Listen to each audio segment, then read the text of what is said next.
Vamos lá, abra sua Bíblia, Apocalipse capítulo 14. Vamos olhar apenas, eu gostaria de ver dois, mas acho que eu vou olhar só um. Eu acho que é o que vai dar para olhar hoje, apenas um versículo. Acompanha conosco, hoje eu quero falar um pouquinho sobre perseverança dos santos.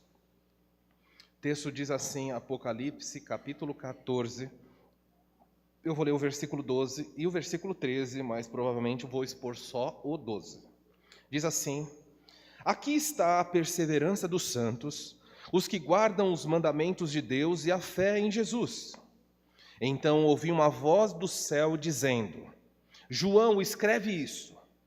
Bem-aventurados os mortos que desde agora morrem no Senhor. Sim, diz o Espírito, para que descansem das suas fadigas, pois as suas obras os acompanham. Vamos olhar uma parte hoje, uma parte semana que vem. Como é o único lugar na Bíblia que é dito, felizes são os que morrem. E aí nós vamos ver como isso funciona, como alguém que morre pode ser bem-aventurado, ser considerado feliz. E vamos entender isso. Mas hoje vamos olhar o verso 12. A verdade central do texto é essa: a verdadeira fé, ela tem evidências que a diferenciam da falsa. Fé verdadeira e fé falsa, elas são muito parecidas. O próprio Jesus, certa vez, quando questionado pelos seus discípulos, perguntaram para ele a respeito da semente que foi plantada. E eles disseram, Jesus conta a história de um homem, em que os trabalhadores vieram e disseram para o dono da plantação: olha, não foram boas as sementes que nós recebemos para plantar? E eles disseram: sim, plantamos uma boa semente. Então como é que tem o joio e o trigo aqui? E aí Jesus fala: olha, aconteceu o seguinte, alguém plantou boa semente, mas durante a noite veio o inimigo e semeou a semente também do joio. E os trabalhadores perguntaram: você, Senhor, quer que nós arranquemos o joio? E Jesus falou: não pode arrancar o joio, deixem eles crescerem juntos. Somente dá para diferenciar o verdadeiro, o trigo e o joio. Se você não sabe a diferença entre trigo e joio, depois vê na internet, é muito parecido, muito parecido. Ele falou: quando estiver grande, aí vai ter diferença. Então, vai ser fácil separar o joio. Então, fé verdadeira e fé falsa, ela é muito parecida. De modo que você sentado aqui nessa noite, precisa fazer essa pergunta importante. Não é olhando para o lado, não é olhar para trás nem para frente. A pergunta é: a minha fé é a fé que a Bíblia chama de verdadeira? Ou a minha fé não é verdadeira? Gente, é uma pergunta importantíssima. Você tem que estar em paz com essa pergunta, porque todo o resto na sua vida vai ser secundário. Sua fé, a fé que você diz ter, é verdadeira ou não? E qual então seria essa evidência? Hoje então nós vamos ver como saber se a fé que afirmo ter é verdadeira. Dificilmente você vai encontrar alguém que diz não ter fé. Até o ateu tem que ter fé. O ateu diz: qual é a fé dele? Ele fala: eu acredito, olha aí, é fé. Eu acredito o quê? Que Deus não existe. Pronto. Se você encontrar um agnóstico, a partícula gnosis é de conhecimento e a partícula A de negação é não se conhece. Então o que é um agnóstico? Você fala para ele: o céu existe. Ele fala: não sei, não tem como saber. Você fala: o inferno é real. Ele fala: desculpa, não sei, não tem como saber. Isso é o agnóstico. Mas o agnóstico, ele precisa ter fé nisso também. Então todos nós temos fé, mas a Bíblia fala que só existe uma fé verdadeira. Todas as outras são fés, mas não é a fé verdadeira. Em que sentido? Fé verdadeira é definida pelo objeto da fé. Não é no que você tem fé. É isso que define se a fé é verdadeira ou falsa. Se você tem fé num ídolo feito de gesso, a sua fé, ela existe, mas é uma fé falsa, porque não é a fé que a Bíblia chama de verdadeira. Se você tem fé no Pai apenas, como, por exemplo, as testemunhas de Jeová, eles acreditam em Deus Pai, mas não acreditam em Deus Filho, essa fé, ela é uma fé falsa, porque a Bíblia diz em João 3,36, quem crê no Filho tem a vida eterna. Quem, todavia, permanece rebelde contra o Filho, não verá a vida. Fé verdadeira é definida pelo objeto que você tem. Ok? Então, fácil. Primeira coisa que você tem que saber. A verdadeira fé é colocada única e exclusivamente na pessoa de Cristo. Qualquer coisa, qualquer penduricalho, qualquer anexo a isso é a fé falsa. eu creio em Jesus, mas tenho que guardar um dia da semana. Falso. Eu creio em Jesus, mas não posso comer presunto, não posso. Falso. Eu creio em Jesus, mas para ir para o céu eu não posso usar brinco. A mulher não pode se depilar, ou não pode usar calça. Falso. Fé verdadeira tem um único objeto: a salvação exclusiva pela fé na pessoa de Cristo. Eu tenho fé, mas creio nos apóstolos. Você tem fé neles para te salvar? O próprio Paulo condenou isso. Acaso, em 1 Coríntios capítulo 1, acaso Pedro morreu por vocês? Paulo morreu por vocês? Então não adianta você ter fé em Jesus e em Maria, em Jesus, nos santos, em Jesus, na igreja, em Jesus, no pastor, no bispo e assim vai.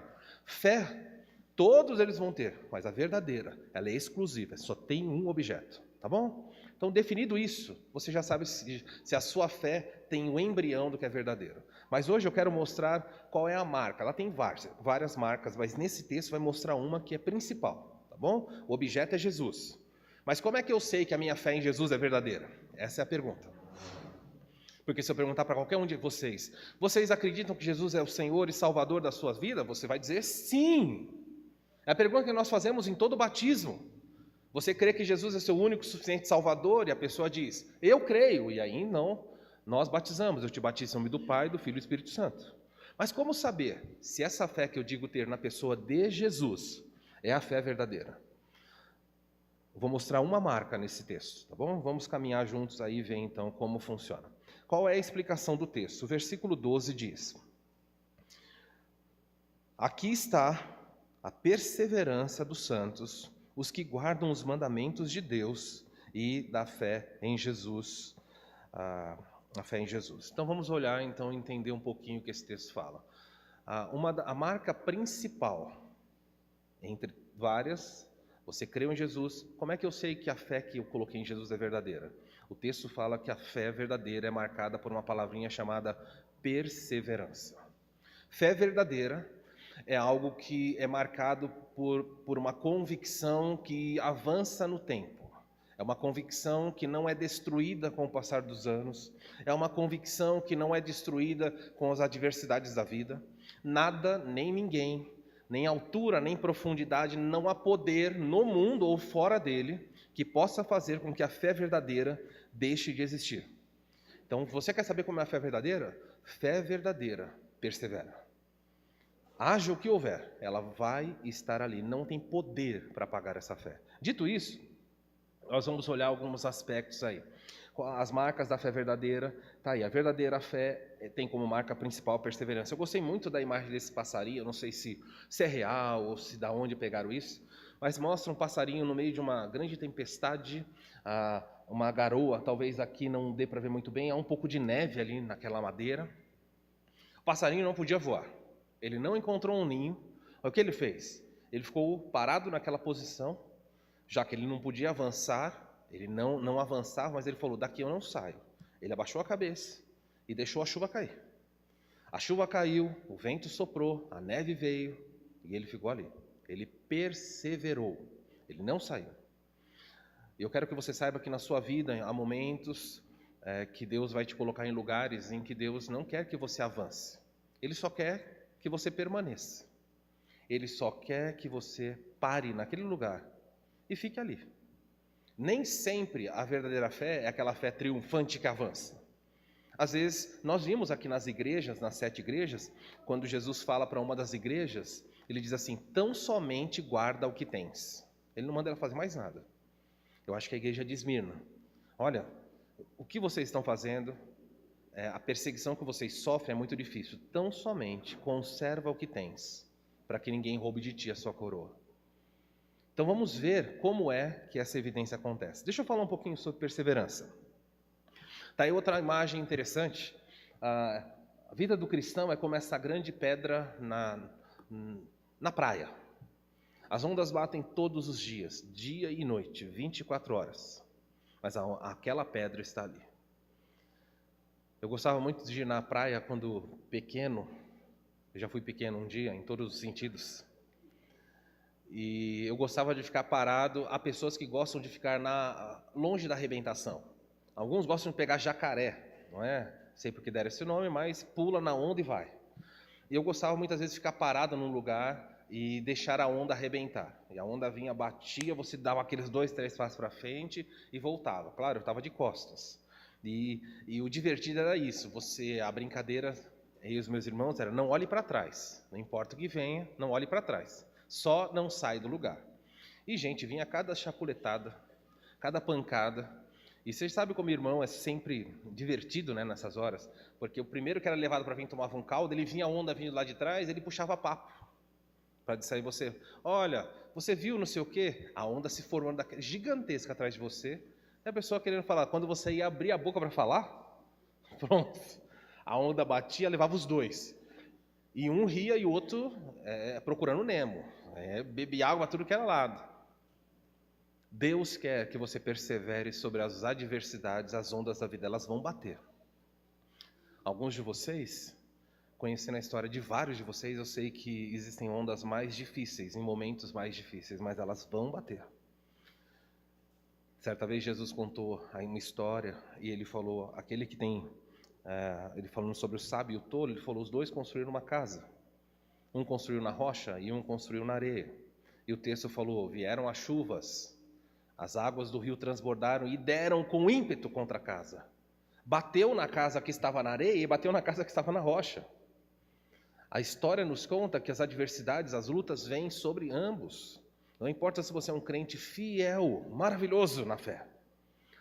Você será provado, as ondas vão bater contra você. Mas olha o que é perseverança. Perseverança, existe dentro da série de estudos sobre teologia, uma doutrina, não sei quantos estão familiarizados com o termo calvinismo. A minha proposta aqui não é expandir sobre isso. Mas uma doutrina proposta pelos calvinistas, era uma doutrina chamada a perseverança dos santos. Uma das marcas que mostram que o crente, e essa doutrina não foi criada por João Calvino, tá bom? Ela foi sistematizada por esse homem, um dos reformadores. Mas ela existe desde o Novo Testamento, porque é uma doutrina bíblica. O crente persevera. O que é perseverança? Perseverança é a doutrina que diz que os eleitos, os salvos, jamais perderão a fé. Eles perseveram nela até morrerem. Não existe na Bíblia uma doutrina tão consolidada, tão forte. Ela diz para nós, você é salvo. Uma vez salvo, sempre salvo. Você vai ser salvo. Deus começou algo em você. O apóstolo Paulo diz, aquele que começou boa obra em mim, vai completá-la. Estou certo. Ele começou? Ele vai terminar. A pergunta é, ele começou? Se ele começou, vai terminar. Isso é perseverança. O crente não pode perder aquilo que Deus fez por ele na cruz. Deixa eu falar um pouquinho. A morte deles, eu vou falar um pouco a semana que vem, então hoje eu não vou me focar nisso. A morte deles é abençoada quando confirma que eles viveram sem abandonar a fé. Por isso que vai falar no versículo de baixo, olha, bem-aventurados que morrem. Porque mesmo diante da morte, eles não abandonaram a fé. Era o pior momento da história aqui no livro de Apocalipse. Tragédia sobre tragédia. E o texto falou, aqui está a perseverança dos santos. O anticristo se levantou, as pessoas estão sendo mortas, queimadas, elas estão sendo decapitadas, elas estão sofrendo todo tipo de martírio com o mais requinte de crueldade possível. Mas eles não voltam atrás, eles perseveram. Não há poder para fazer alguém recuar. E isso é muito bonito, é a marca do cristianismo. Uma verdade imutável que tem que ser guardada pelos verdadeiros crentes é essa. Quem tem fé verdadeira e salvadora sempre terá.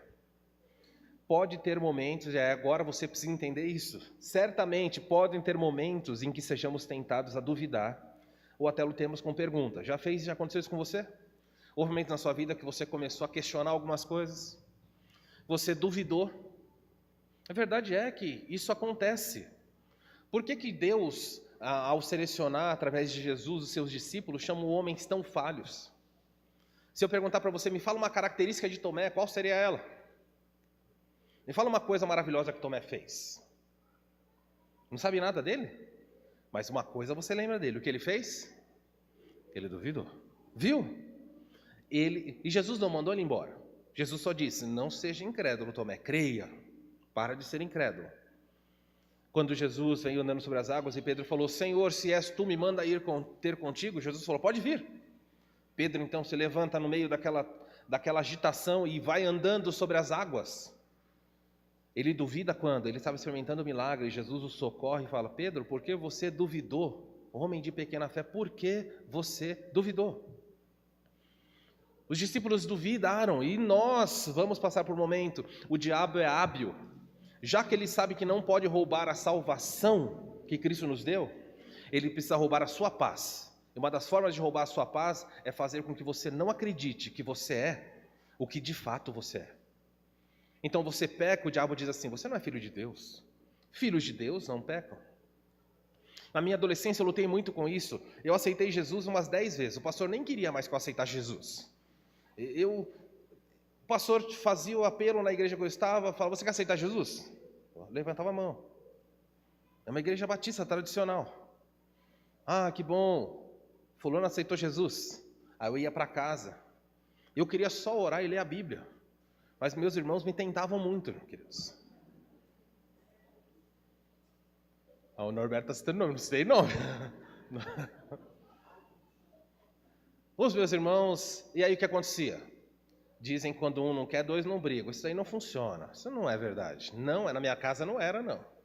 Quando um não quer, os 3 brigam. Eram 3 irmãos, aí o negócio, a gente brigava. E sabe o que vinha no meu coração depois? Que crente nada, crente não faz isso. Crente é irrepreensível.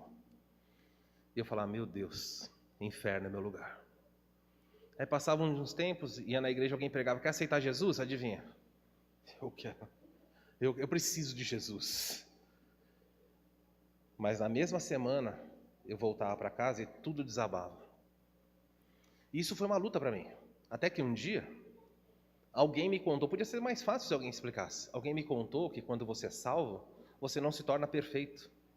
Que quando você é salvo, você ainda vai lutar com muitas coisas a sua vida toda, você vai pecar. Os desafios vão estar lá, você vai ser tentado. A diferença não é se você peca ou não peca, mas é o que acontece quando você peca. E aquilo apaziguou meu coração, e eu nunca mais precisei levantar a mão para aceitar Jesus. Porque eu falei: Senhor, eu entendi, estou em paz. Vou lutar com isso a vida toda. Vou ser tentado, dúvidas vão surgir, perguntas vão surgir, momentos em que Satanás enche o nosso coração de dúvida. Mas se a fé for verdadeira, ouça-me bem, nunca ela morrerá, nem nos piores momentos. Você pode estar na UTI de um hospital, você pode estar no mais profundo abismo, numa prisão terrível. A fé verdadeira, ela não morre. E isso é bonito. E para mostrar isso como fato, a Bíblia nos escreve sobre perseverança no pior momento. Ele quer mostrar, quer ver como a fé é verdadeira? Eu vou pegar o pior momento da história, vou colocar alguns crentes ali, não é a igreja está no céu. São salvos da tribulação. Pessoas que vão se converter, eu vou colocá-las ali e vou mostrar para o mundo inteiro como a fé não pode ser destruída. Uma fé que nasce, ela é inabalável. Ela chacoalha, mas ela não se apaga, jamais. Dito isso, olha só, a pergunta é: mas em que se baseia o ensino da perseverança dos salvos? Qual é a base bíblica? É a opinião de alguém? Não, existem pelo menos 3 bases. Eu poderia dar tantas, mas quando nós falamos que um crente, a fé verdadeira, persevera, existem pelo menos 3 bases que eu gostaria de apontar. A primeira delas, qual é a base para você crer que a perseverança dos santos existe? É o amor de Deus. Deus ama os seus filhos, os seus servos, de uma maneira tal que o amor dele impede que você perca aquilo que ele deu. Isso é amor. Não é você, né? As três fundamentos não estão em nós. Deus nos ama de uma maneira tão específica que ele não deixa que você perca o que ele deu. Olha aí o que diz o Salmo 37, versículo 23 e 24. O Senhor dirige os passos do justo. Ele se agrada de quem anda no seu caminho. Preste atenção aí. Ainda que tropece, o que vai acontecer com a pessoa que serve a Deus? Ainda que tropece, não ficará prostrado. Por quê? Porque o Senhor está segurando pela mão. Irmãos, às vezes nós moramos aqui, no ano de 2009, nessa avenida lá na frente, numa casa em cima do salão da igreja. E em 2009 ainda existia locadora. Não sei quantos sabem o que é isso, mas existia locadoras de DVD, filmes. É antigo mesmo. E às vezes nós íamos na locadora, que era do lado ali, para alugar desenhos para as meninas verem. Samara, essa altura, tinha 4 anos, 2009. A Stephanie tinha 1. E às vezes eu saía da minha casa e falava, vamos ali na locadora, que era bem perto mesmo, assim, coisa de 50 metros. E eu ia de mão dada, segurando a mão delas, e eu olhando aqui já via buracos, via os acidentes da calçada. E elas iam conversando, distraídas. A Stephanie não ia porque era pequenininha, eu estava de mão dadas com a Samara, e às vezes tinha buraco. E ela se enroscava no buraco, e ela ia cair. Sabe por que ela não caía no buraco? Porque existia um pai que a amava, e mesmo que o buraco estivesse debaixo do pé dela, ela era sustentada, ela passava por cima do buraco. Já fizeram isso? Nunca viu pais fazendo isso? Tem um buraco, a criança tropeça, o pai levanta e leva até o outro lado. Sabe o que é isso? Esse é o amor. Deus diz, eu amo vocês de tal maneira, e vou apontar o caminho, mas ainda que você tropece, ou seja, quando ele fala ainda que tropece, é porque significa que é possível? Ainda que tropece, você não ficará prostrado, porque há alguém segurando na sua mão. O que traz isso ao seu coração? Qual seria a palavra para você falar para o Senhor? Traz esperança? O que você diria para o Senhor, André? Ele diz para você, você está andando pela rua e ainda que você caia, você não vai ficar prostrado, porque eu estou segurando na sua mão, eu vou te levantar e você vai seguir. O que você diria para Deus? Não, o que você diria para Deus? Obrigado, Senhor, obrigado. Eu não tenho força. Vocês acham que minha filha não caiu no buraco porque ela segurava a minha mão ou porque eu segurava a mão dela?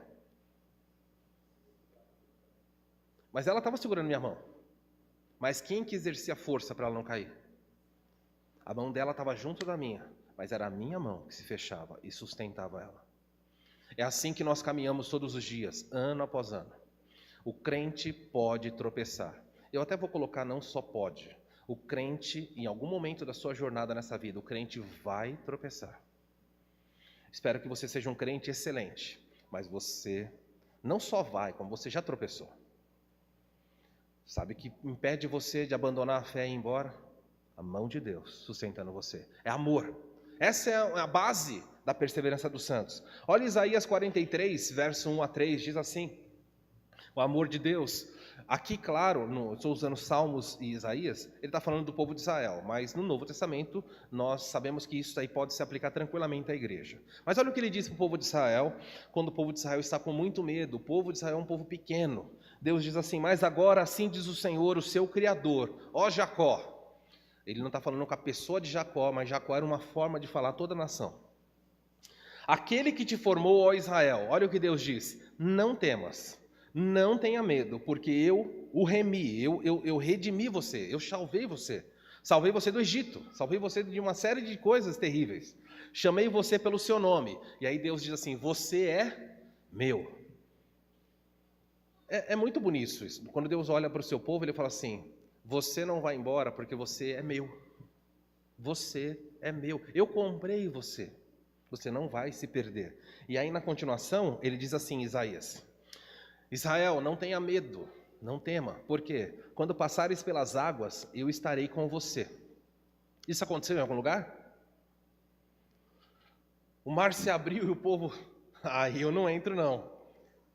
E Moisés, Senhor, o mar fechado, o que nós vamos fazer? Deus fala, Moisés, por que você está clamando a mim? Marche.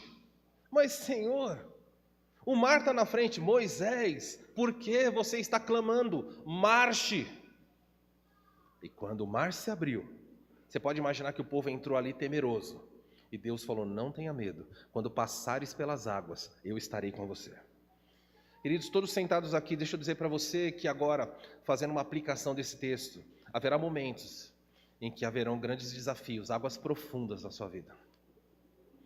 Às vezes, Deus abre elas para você passar. E às vezes não, você passa levando o caldo. Saiba disso, tem crente também que acha assim, não, quando chegar num problema, Deus vai abrir. Por isso que aquela música que, tem uma música que fala sobre isso, daqui a pouco eu lembro dela, Rompendo em Fé. É uma parte da música original que dizia assim, se diante de mim não se abrir o mar, Deus vai fazer o quê? Deus vai me fazer passar por sobre as águas. Olha, isso não é verdade, tanto que nós mexemos na letra.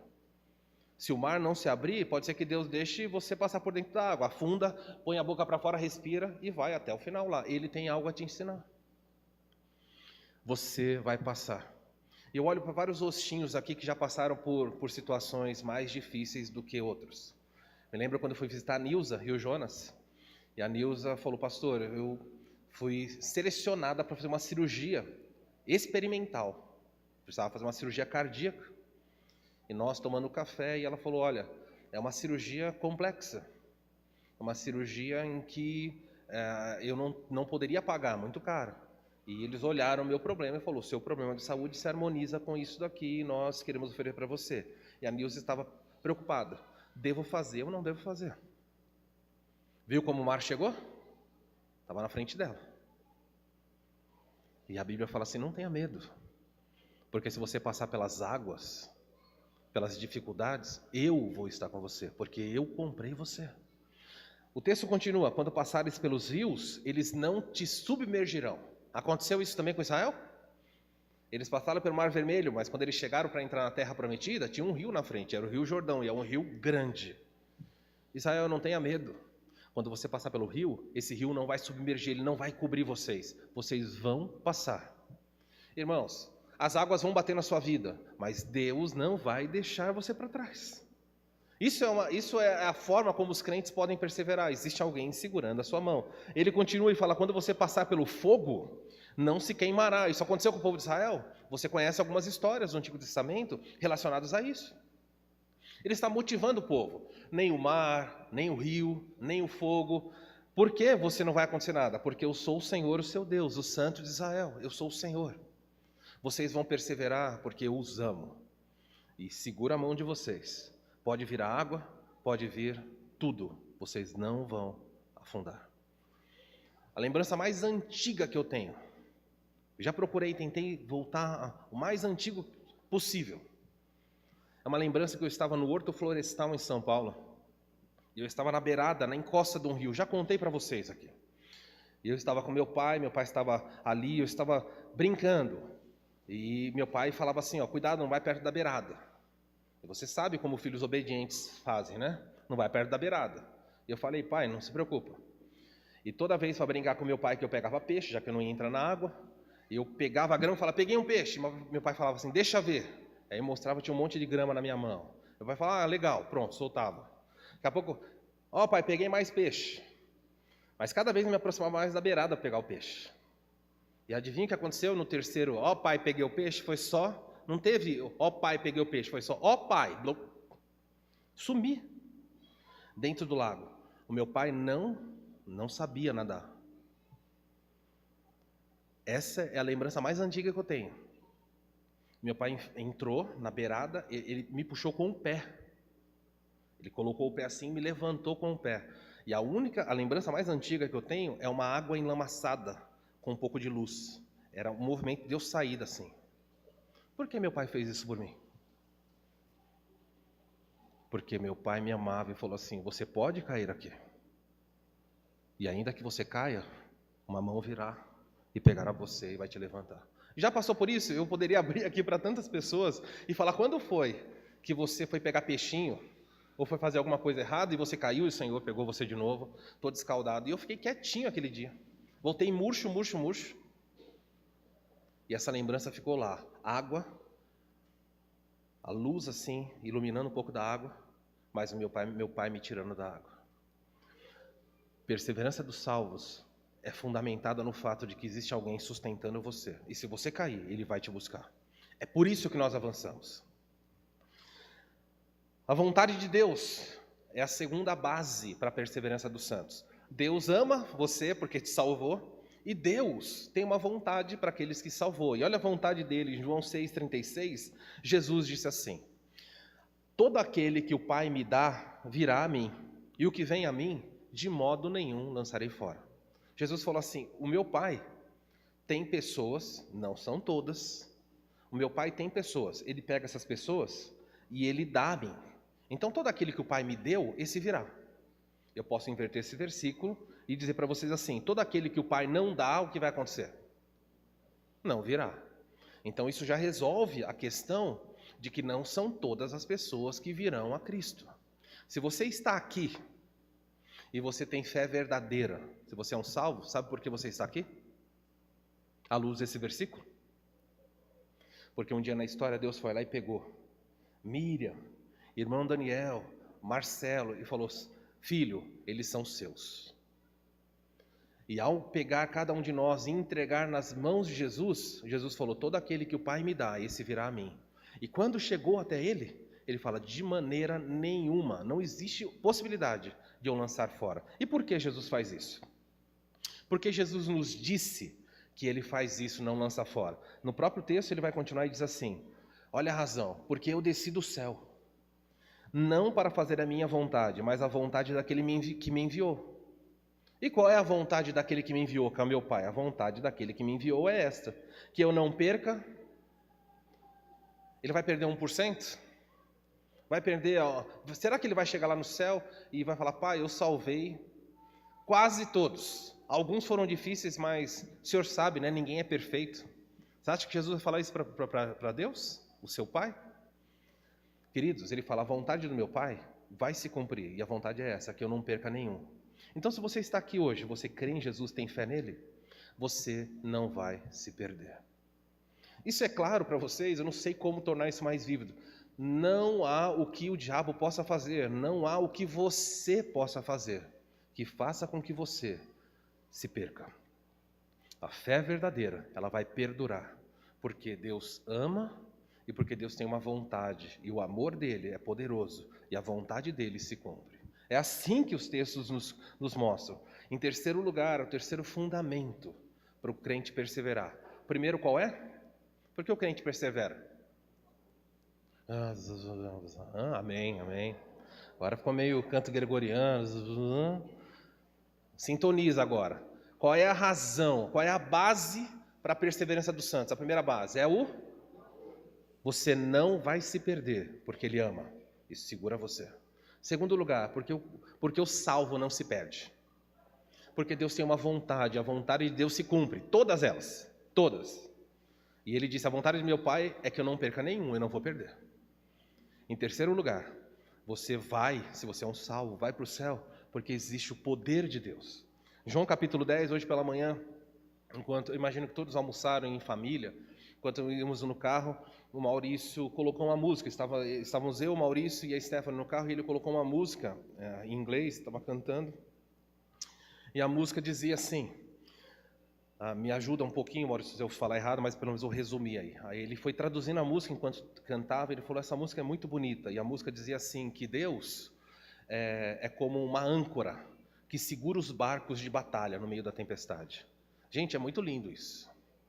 Nós somos barcos numa tempestade. Sabe o que impede os barcos de irem numa direção, baterem um contra o outro? Existe uma âncora. Nós estamos ancorados num poder. Os barcos viram, os barcos vão, mas a âncora segura você e fala: você não vai. Não existe poder capaz de você movimentar você da minha mão. Gente, essa é a razão porque você, que é um salvo, está aqui hoje. Porque se o amor de Deus, se a vontade de Deus e o poder de Deus não estivesse na sua vida, hoje você estaria num bar. Hoje você estaria nas drogas, hoje você estaria na destruição. Não tem a ver com o seu poder, tem a ver com o poder dele. É por isso que nós estamos aqui. Olha só o que ele diz: as minhas ovelhas, é Jesus falando, as minhas ovelhas, em João 10, 27, as minhas ovelhas ouvem a minha voz, eu as conheço, elas me seguem e eu lhes dou a vida eterna. Olha que lindo agora. E elas, as minhas ovelhas, jamais perecerão eternamente. Ou seja, elas vão morrer aqui na terra, podem morrer, mas elas não vão não perecer eternamente, elas estão salvas. Ninguém as arrebatará da minha mão. Eu gosto dessa parte. Ninguém as arrebatará da minha mão. Dando aula num seminário em São Paulo, a maioria dos meus alunos disseram para mim que a salvação podia ser perdida. Eu falei: ok. Eu fui para a lousa, peguei uma caneta e falei: por favor, digam para mim quais são as coisas que podem fazer um crente perder a salvação. E alguém levantou e falou: pastor, o diabo. Eu fui lá e escrevi: o diabo. Eu falei: ok. Uau, o diabo é um grande inimigo. O diabo então pode fazer o crente perder a salvação? Pode. Quem mais? E a pessoa falou: o pecado. Eu fui lá: opa, o diabo, o pecado. O que mais pode fazer a pessoa perder a salvação? Aí ficou mais difícil, pensaram um pouquinho e falou assim: a própria pessoa. Eu falei: como assim? A pessoa falou: a pessoa pode falar: eu não vou. E como as pessoas têm livre-arbítrio, elas falam, Senhor, você me comprou, mas eu não vou. E Deus vai olhar e falar, bom, já que você tem livre-arbítrio, eu não vou. Então seria o diabo, o pecado e as pessoas ou você mesmo. E aí eu pedi para lerem esse texto. E o que o texto de Jesus fala? Ninguém arrebata da minha mão. O diabo pode? Ou esse texto está mentindo? O diabo não pode, o pecado não pode, você não pode, você não tem poder para abrir a mão de Deus. Entenda isso. Você é muito fraco. E olha que bom que você não tem poder de abrir a mão de Deus. Ele segurou e Ele vai te levar. Isso, na teologia, significa o senso de segurança eterna. Você está nas mãos dEle? Se você está, você não sairá dessa mão. Pode passar na água, pode passar no fogo, pode passar no buraco. Ele vai abrir a mão quando você chegar na sua casa eterna. Ele fala, a vontade do meu Pai é essa, que eu não perca nenhum, e eu não vou perder nenhum. Faz sentido isso para você, essa verdade? Enche seu coração de gratidão, fala, Senhor, obrigado. Vou andar mais tranquilo nesse mundo. Por que ninguém pode arrebatar da minha mão? E aí Jesus conclui o seu raciocínio dizendo assim, por que ninguém pode arrancar da mão do meu Pai? Ele diz, meu Pai que as deu a mim é maior do que todos. A primeira razão que ele aponta, porque ninguém pode tirar ovelhas da mão dele, ele falou, o meu Pai é maior do que todos. E o texto termina, ninguém pode arrancar as ovelhas da mão do meu Pai. Peraí, não pode arrancar da mão dele, de Jesus, ou da mão do Pai? O próximo versículo 30, que eu não coloquei aí, ele fala assim, eu e o Pai somos... Então não pode arrancar da mão dele, e não pode arrancar da mão do seu Pai. Ele fala, eu e o Pai, nós somos um. Nas nossas mãos, o crente entrou, não pode sair. Queridos, isso é muito importante. Mas toda vez que eu ensino sobre uma vez salvo, sempre salvo, a perseverança dos santos, as pessoas também, normalmente os alunos, dizem para mim o seguinte, mas aí é muito fácil. Se uma vez salvo, sempre salvo, então quer dizer que se eu for para o mundo eu estou salvo? Eu falo, se você está falando de um crente ou de um incrédulo? Ele falou, eu. Não. Quero saber, de um crente ou de um incrédulo? A pessoa falou, de um crente. Bom, se é um crente e for para o mundo, não perde a salvação. Ah, mas aí é muito fácil. Mas você acha que é um pensamento de um crente? Se você descobre que você é protegido por Deus, fala, bom, já que eu sou protegido, eu vou fazer tudo o que eu quero. É um pensamento de um crente? É só o incrédulo que pensa assim. O crente olha para isso e fala, Senhor, obrigado. Obrigado. Isso me traz tranquilidade. Mas nessa gangorra espiritual, para nós colocarmos um contraponto aí, ninguém sair aqui falando, bom, agora eu vou deitar e rolar, já que eu sou salvo. Sou salvo. E é isso mesmo, salvo é salvo. Eu tenho 2 filhas. O que a Stephanie pode fazer para deixar de ser minha filha? Se ela for lá para o juiz e falar, eu não quero mais ser filho deles, ela deixa de ser filho? E se o juiz dá um documento? Eu declaro que ela não é mais filho. Aí agora ela tem um documento, ela deixou de ser filha? E se ela falar assim, eu vou destituir vocês, eu vou brigar, eu vou... Ela faz o que ela quiser, ela é filha. E se ela morrer? Você vai falar, aqui está enterrada minha filha. Como é que ela virou filha? Nasceu. Jesus falou, quem nasce da carne é carne, e quem nasce do Espírito é Espírito. Se você nasceu do Espírito, é salvo. Não tem nada que pode fazer isso voltar atrás. Nada, nem ninguém. Então ouça-me bem, quem nasce uma única vez, que existe o nascer da carne, existe o nascer do Espírito. Primeiro nasce na carne, depois no Espírito. Quem nasce uma vez só, tem que morrer 2. Ouviram bem? Vai morrer fisicamente, vai morrer eternamente. Mas quem nasce 2, vai morrer só uma. Gente, é maravilhoso falar, Senhor, obrigado. É por isso que mais à frente em Apocalipse vai ser chamado de a segunda morte. Porque as pessoas morrem nessa vida e morrem eternamente, sofrendo em juízo. Dito isso, essa é a razão, ninguém pode arrebatar as ovelhas da mão do meu Pai. Existe um outro texto, olha só que bonito. Agora, aí está Paulo aos Tessalonicenses, ele diz, agora, que o Deus da paz os torne santos em todos os aspectos, e que o espírito, alma e corpo de vocês sejam mantidos irrepreensíveis até a volta do Senhor Jesus Cristo. Olha como Paulo termina para a igreja de Tessalônica. Aquele que o chama fará isso acontecer, porque ele é fiel. Como é que alguém pode ser mantido irrepreensível até a volta? Não é que não peca, é ser mantido perseverante até o final. Como? Aquele que o chama fará isso acontecer. Ele vai fazer com que você permaneça em pé no final. Por isso João escreve aqui, no pior momento da história, aqui está a perseverança dos santos. Os santos não tropeçam. A grande pergunta, então, diante disso, você sabe que verdadeira fé, o verdadeiro crente, crê em Jesus. Como saber se a minha fé é verdadeira? A minha fé persevera? Como é que eu sei que ela persevera? O que eu tenho que fazer? Qual é a parte? A parte de Deus está aí. O amor, a vontade e o poder. E a minha parte? O que eu faço? Bom, tem algo para nós fazermos sim. Sua parte é perseverar em 2 áreas. Então, como é que eu faço isso? Tem essa sinergia, essa cooperação. A salvação depende só dele.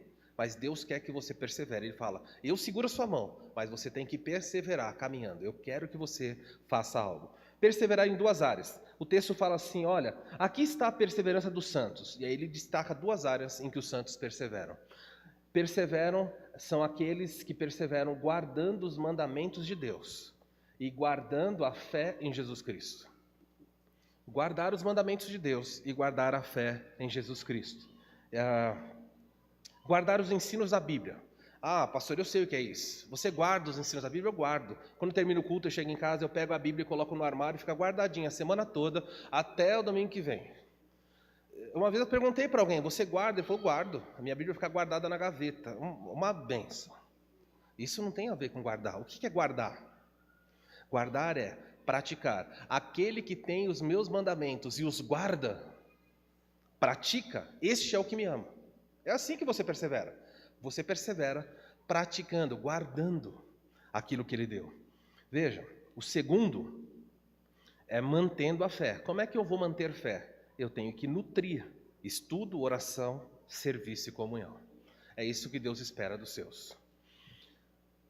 A fé verdadeira, ela vai avançar. E Deus quer que você persevere, praticando aquilo que você conhece. A cada domingo você aprende algo novo, a cada terça aprende algo novo. Deus está falando, vai praticando. Pratique, pratique, pratique, pratique. Deixa eu mostrar alguns textos que falam sobre isso. Algumas pessoas dizem assim, bom, antes de eu mostrar isso aqui, guardar os ensinamentos de Deus é algo que todos fazemos. À medida que nós temos conhecimento, você pratica aquilo que você recebeu. Deus não manda você praticar o que você não sabe. Mas você é responsável por aquilo que você sabe. Deus fala para você, pare de murmurar. Você é responsável por perseverar parando de murmurar. Ah, mas eu tenho tantas dores. Acontece isso aqui. Ele fala, pare de murmurar.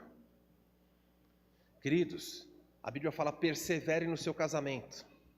No mundo em que as pessoas dizem, não dá mais, eu não aguento mais, eu não sei o que. Persevera no seu casamento.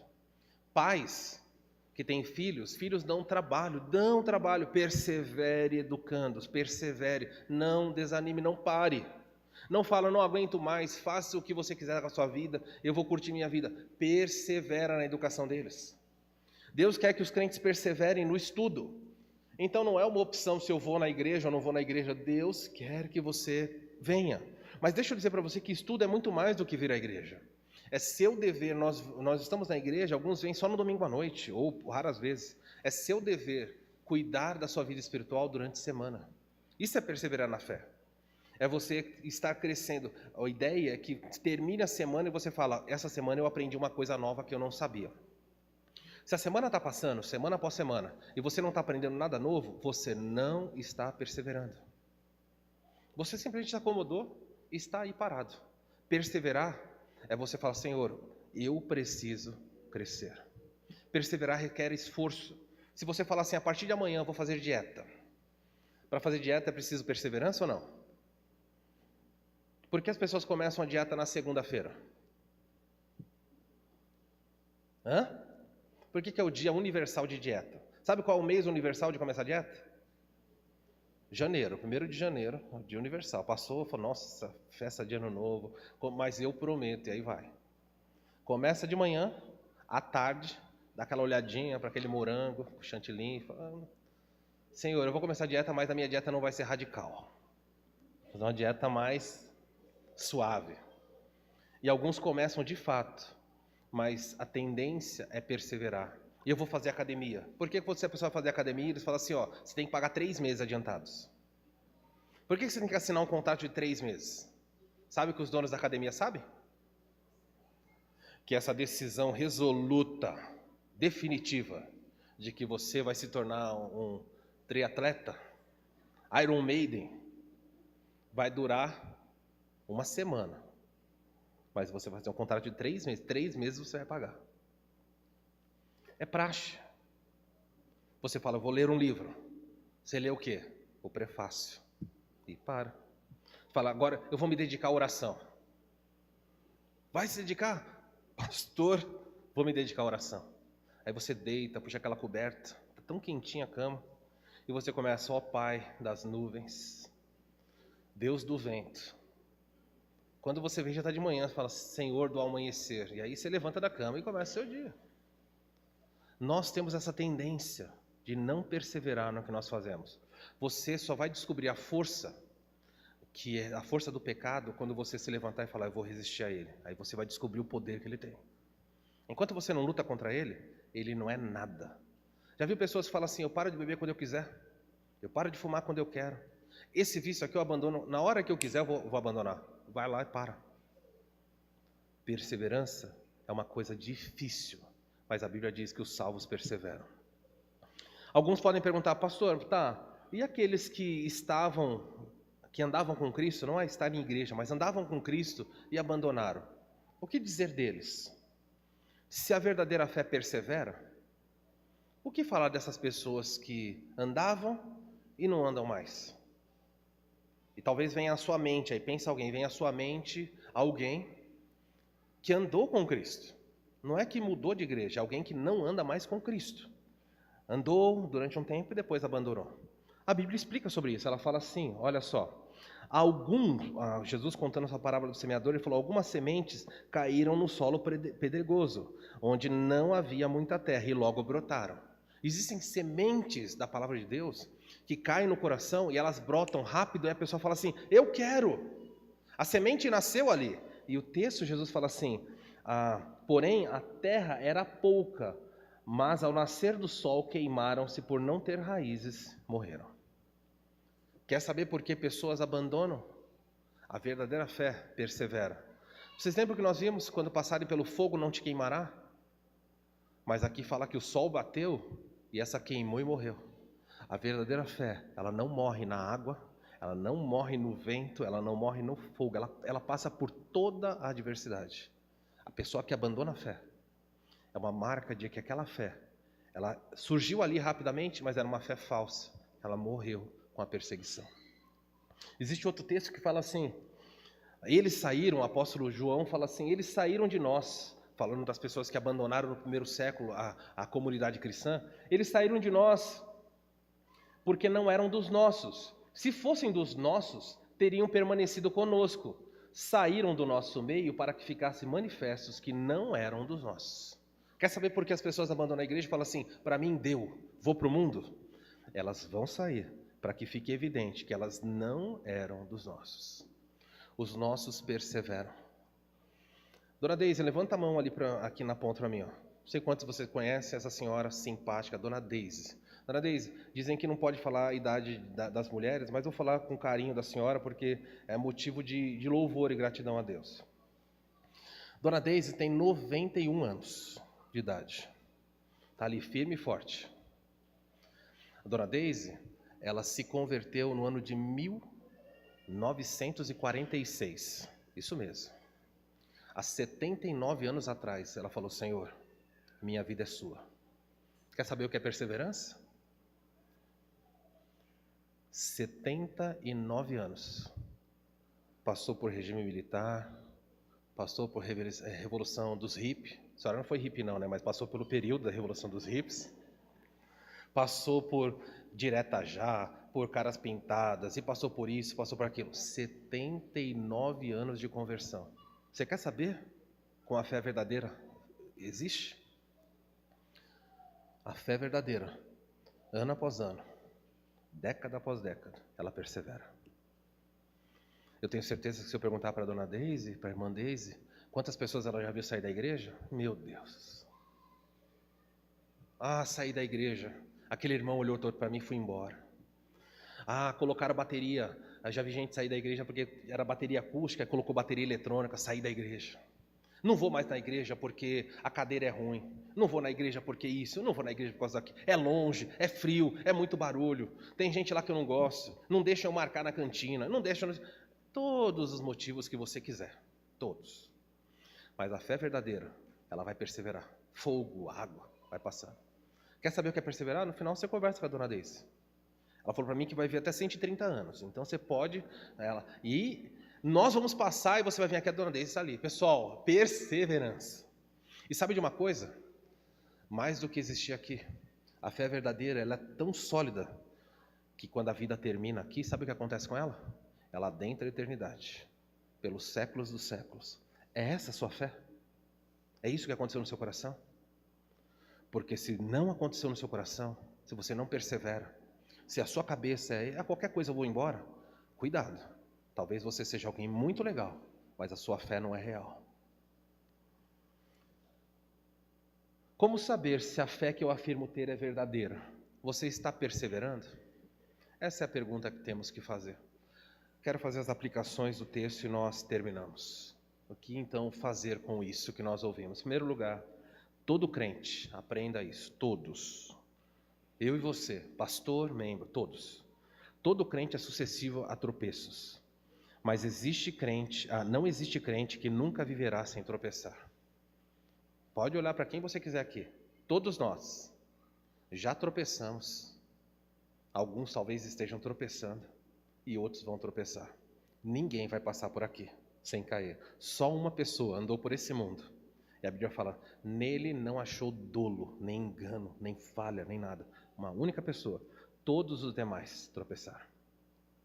A Bíblia diz assim em João, se afirmarmos que não temos pecados, ou se afirmarmos que não pecamos, chamamos Deus de mentiroso e mostramos que não há em nós lugar para a sua palavra. Então o que a Bíblia está dizendo para você? Ah, pastor, então já que eu sou pecador eu vou desandar? Não, ela só está fazendo uma constatação. Nós, aqui nessa noite, sabe o que nós somos? Nós somos uma reunião de pecadores. Sabe a diferença entre nós e os que estão lá fora? É que nós sabemos que somos pecadores, estamos pedindo a Deus para que Ele nos ajude. Somos salvos, perdoados, mas ainda pecamos. Os de fora não estão nem aí para isso. Essa é a diferença entre nós e os de fora. Mas nós somos pecadores, não se engane. Segunda coisa, tropeçar. Presta atenção nisso, que é uma verdade muito, muito importante. Tropeçar é um erro. Mas saiba que erros são pecados. O crente pode tropeçar. O crente vai tropeçar. E é preciso que você saiba, tropeços são pecados. Não inventa desculpa para isso. Ah, não, a carne é fraca. Tropeço é pecado. Ponto final. E, portanto, devem ser confessados e abandonados. Olha o que a Bíblia diz. Meus filhinhos, João diz, escrevo essas coisas para que vocês não pequem. João fala, eu quero que vocês não pequem.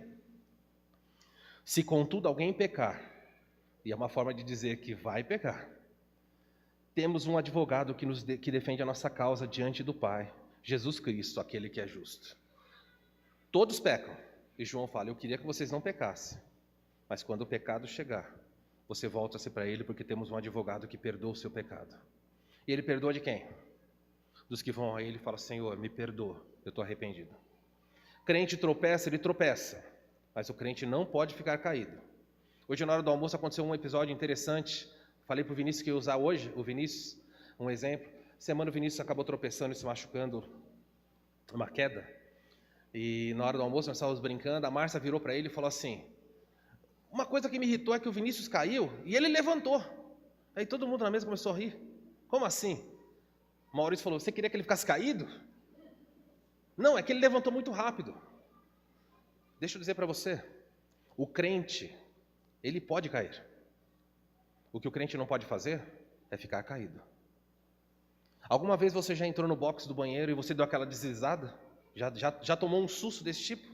Ou levantou num lugar que estava meio liso e de repente deu aquela balançada? Existem várias situações. Quando o chão está ensaboado, você pode deslizar.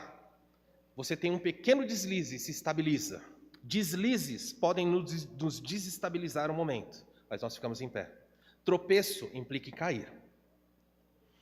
Mas tanto o deslize quanto o tropeço, nós voltamos para Deus e falamos: Senhor, me perdoe por esse deslize, mas eu fiquei em pé. Tropeçar é cair no erro e permanecer lá. Existem muitos crentes, existem muitas pessoas que misturam isso e usam essa desculpa pecaminosa para viver uma vida de devassidão. O crente tropeça. Então a pergunta que se faz é essa: se ambos tropeçam na vida, o que diferencia o crente do incrédulo? Se ambos tropeçam, se isso acontece com os dois, qual é a diferença entre você e o incrédulo? A diferença vem aí, ó. A diferença é a atitude após o pecar. O salvo, envergonhado, se arrepende, pede perdão e ajuda para se levantar da lama. O ímpio, porém, na sujeira em que cai, tem prazer e até convida outras pessoas a se sujar com ele. Viu a diferença? Se você cair e falar: Senhor, me perdoa, eu caí, é um erro, tropecei, Senhor, me levanta. Parabéns, fé verdadeira. Mas qualquer um de nós aqui, pastor, membro, qualquer pessoa, cair na lama, numa vida suja, uma vida de pecado, e permanecer nessa vida, não tem fé verdadeira. Não importa se você cresceu na igreja, não importa se você é membro dessa igreja, se você tem carta, se você tem muitos anos de conversão. Se você vive na prática do pecado, a Bíblia diz que você não nasceu de novo. O crente não tem prazer. O crente tem que fazer como Vinícius: cai, levanta. Quanto mais rápido levantar, melhor. Mas se ficar deitado lá...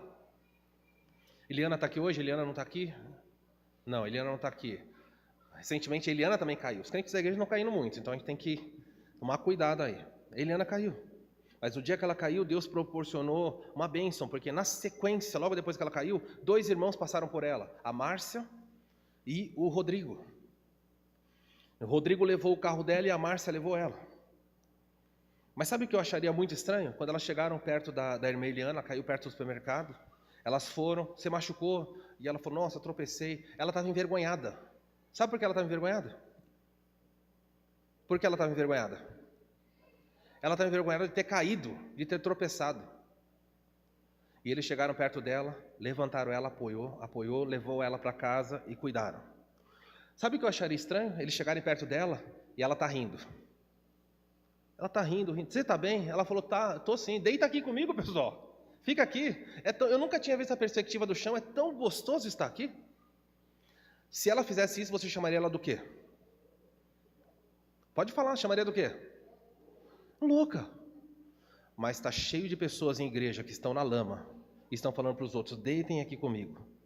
Mas os crentes não chamam isso de loucura. Os crentes chamam isso de pequeno desvio, de uma conduta, um lapso. Quem cai na lama e se alegra na lama não tem fé verdadeira. Avalie a sua vida e veja, quando você tropeçar, qual vai ser a sua reação. Estou terminando. Olha o que João fala: filhinhos, não deixe que ninguém vos engane, ninguém, nem pastor, nem família, ninguém, nenhum irmão da igreja, ninguém engane vocês a esse respeito. Quando uma pessoa faz o que é justo, mostra que é justo como ele, Jesus, é justo. Mas quando continua, olha a ênfase aí, continua a pecar, mostra que pertence a quem? Ao diabo. A Bíblia fala assim: alguém que cai e continua no pecado, mostra que pertence ao diabo, pois o diabo peca desde o início. Por isso Jesus veio para destruir as obras do diabo. Tropeçar, possível. Viver na lama, não.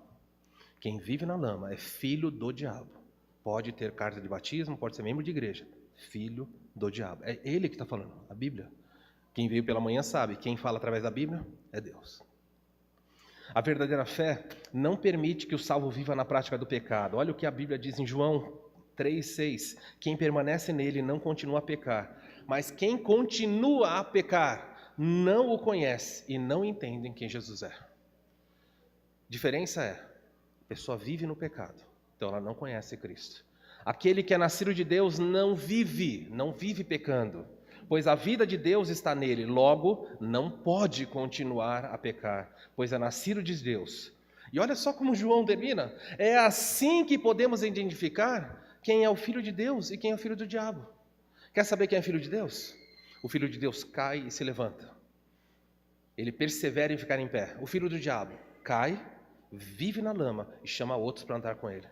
Se o crente fizer isso, não é filho de Deus. Não tenha medo de defender essa verdade. E por fim, o último ponto é a aplicação. A fé verdadeira persevera em obedecer o que Jesus diz. Persevera em obediência. O Senhor falou, Senhor, hoje eu não consigo cumprir, mas vou continuar. O texto termina assim: sabemos que o conhecemos. Como é que eu sei que eu conheço Jesus? Conhecemos a Ele se obedecemos os seus mandamentos. Se alguém diz, eu o conheço, mas não obedece os seus mandamentos, é o quê? Mentiroso. E a verdade não está nele. Como saber se a fé é verdadeira? É só testar. Ela persevera. Ela obedece ao que Cristo mandar. Baixe sua cabeça, nós vamos orar. Hoje é um dia de você responder, minha fé é assim ou não? Minha fé é verdadeira ou não? Ninguém pode responder por você. Ninguém. Mas uma coisa eu quero que você saiba. A Bíblia nos diz, confie em Jesus. Observe os seus ensinos, pratique-os. Por quê? Porque o fiel obedece a tudo o que Cristo mandar. Não é o que nós queremos, não é o que nós só gostamos. O fiel persevera. E que nós tenhamos uma vida longa de perseverança no Senhor, para que outros tenham para onde olhar e seguir. Vamos orar. Ó Deus do altos céus, que conhece os nossos corações e os nossos desafios. Eu te louvo, Senhor, pela vida de tantos e tantos servos, a quem o Senhor comprou e perseveram. Oramos para a vida da irmã Deise, como mencionamos aqui, 79 anos de perseverança, porque o Senhor a sustenta. O seu amor, a sua vontade e o seu poder. O Senhor faz a nossa vida o mesmo. Aqueles que estão aqui estão cansados, estão desanimando. Se há alguém aqui pensando em desistir, que essa mensagem possa trazer ao coração deles a certeza de que a fé verdadeira não morre, não importa qual seja o desafio. O casamento pode estar difícil, a saúde pode estar debilitada, a educação dos filhos, o matrimônio, o trabalho, tudo pode estar o caos, mas nós estamos ancorados no Senhor. E é por isso que nós permaneceremos seguindo adiante, perseverando. Fortalece a nossa fé no fogo, na água, no rio, no vento ou na tempestade. Não vamos desistir. Nos ajuda a perseverar, Senhor, no estudo, na comunhão, na prática da palavra, porque é assim que seremos conhecidos. O fiel obedece ao que Cristo manda. E se o Senhor mandar, nós queremos obedecer. Se há alguém aqui nessa noite, Senhor, que tropeçou e ao ouvir essa mensagem está refletindo sobre a atitude depois do pecado. Se há alguém aqui prostrado no pecado, caído na lama e quer ficar ali, está feliz vivendo ali, então, Senhor, convence essa pessoa de que ela não é teu filho, para que ela se arrependa e volte. Que nós possamos orar pelos nossos familiares, pelas pessoas que nós amamos, pelas pessoas do trabalho, da escola, pelos nossos funcionários, pelos nossos superiores. Se há alguém que nós amamos vivendo na lama do pecado, com prazer e alegria, vamos orar, Senhor, para que eles se convertam, deixem de ser filhos do diabo e passem a ser filhos da luz.